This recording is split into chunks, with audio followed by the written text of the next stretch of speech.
পৃথিবীর সবচেয়ে শ্রেষ্ঠতম স্থান, সবচেয়ে পুরান ঘর, আল্লাহ তাআলার প্রিয় ঘর কাবা ঘর। এই কাবা ঘরের মধ্যে তারা বরকত মনে করে 360টা মূর্তি জায়গা দিচ্ছে। নাউজুবিল্লাহ। স্বয়ং কাবা ঘরের মধ্যে তারা কয়টা মূর্তি ঢুকাইছে? 360টা মূর্তি ঢুকাইছে। চিন্তা করেন। অথচ এই মূর্তি ধ্বংস করছেন হযরত ইব্রাহিম আলাইহিস সালাতু ওয়াসসালাম। তো ওই সময়ে যখন আমাদের নবীকে আল্লাহ পৃথিবীর মধ্যে প্রেরণ করেন, তিনি তখনও নবী হন নাই, বয়স তখনও 40 হয় নাই। 40-এর আগে রাসূলুল্লাহ সাল্লাল্লাহু আলাইহি ওয়াসাল্লাম হেরা গুহার মধ্যে গিয়ে নির্জনে ইবাদত করতেন, আল্লাহর ইবাদত করতেন নির্জনে 40-এর আগে।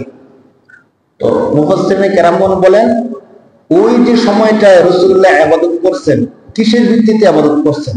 তখন তো কোনো নবী ছিল না, আর আমাদের নবীর উপরও তখন ওহী আসে নাই। কিসের উপরে ইবাদত করছেন?